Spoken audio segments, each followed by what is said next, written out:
بسم الله الرحمن الرحیم. عبدالحبیب یوسفزایم ستاسو په چوکاټ کې که چیرې مو زموږ چینل نوی سبسکرایب کړئ سبسکرایب یې کړئ د بیل آیکون کلیک کړئ تر څو تاسو نوي ویډیوګان څخه باخبره اوسئ. راځو بیرته مثال دلته خپل ډاشبورډ ته چې د هایپرلینک په واسطه مې جوړ کړی دی دلته ګورو ورته چې دا شیټونه مو ته ښکاري که نه که دا کلیک وګورو دا شیټ مو ته ښکاري چې دا شیټ دی. که غواړو چې مثلا دا شیټونه لرې شي او یو ځان ته همدغه عکسونه یا دا کوم عکسونه چې لینک شوي دي پکچر چې لینک شوي همدا موږ ته وښیي. نو راځو د دې کار د سرته رسولو لپاره آپشن ته راځو، آپشن کې کلیک کوو، بیا راځو په اډوانس ته، اډوانس په اخره کې دلته راځو ګورو چې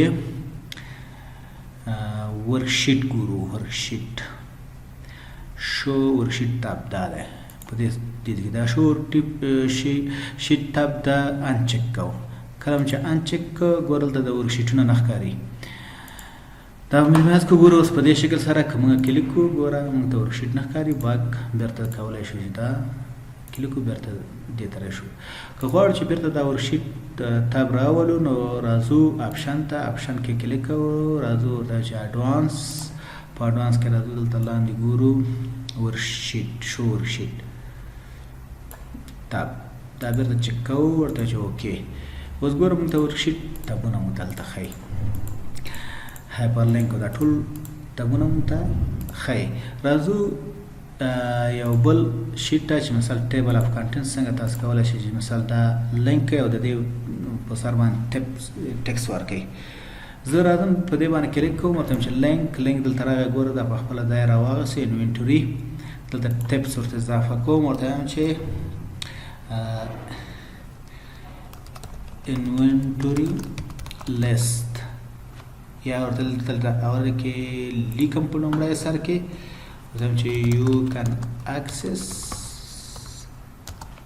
یو انوینټري لیست دا ورته وایم چې اوکې. په دې باندې انوینټري باندې کلیک کوم اوکې.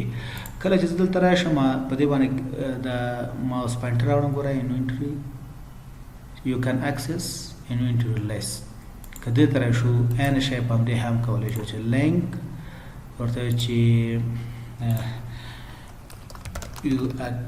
you can access cell list یا ورکشیټ هر یو چې دا لیکئ تاسو خپل په تبه باندې تاسو کمانډ دغه ټکس ولیکئ چې مثال تاسو مطلب هغسې شي. دا زه یو ټیسټ تاسو ته ښیم چې مثال څنګه تاسو کولی شئ چې دا اوکې کوم سیلز شیټ کلیک کوم اوکې. اوس که دلته وګورئ دا دې سره لینک شو مثال ګورئ دا لینک دی د دې سره. که دلته راشم یو کان اکسس سیلز ورکشیټ یا یو دلته پاس ته مې ورته ورکړه یو کان اکسس انوینټري لیست. مثال دا چې تاسو څنګه کولی شئ یو ټکس ورکئ یا هایپرلینک مثال مختلف شیټونه کاپی یا پیسټ کې تاسو کولی شئ چې مثال دغه ټکس هم تغییر کړئ. دغه ټکس چې دی دې باندې کلیک کړئ، رایټ کلیک ورته چې ایډیټ هایپرلینک دلته ورته ولیکئ چې انوینټري ورکشیټ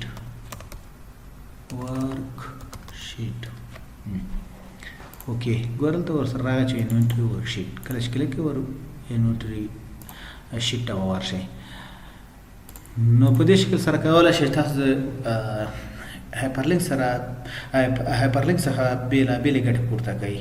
که چېرې زموږ چینل تاسو نه یې سبسکرایب کړی سبسکرایب یې کړئ او هر ویډیو چې تاسو خوښوي هغه لایک کړئ او د بیل آیکون کلیک کړئ تر څو تاسو د نوي ویډیوګانو څخه باخبره اوسئ.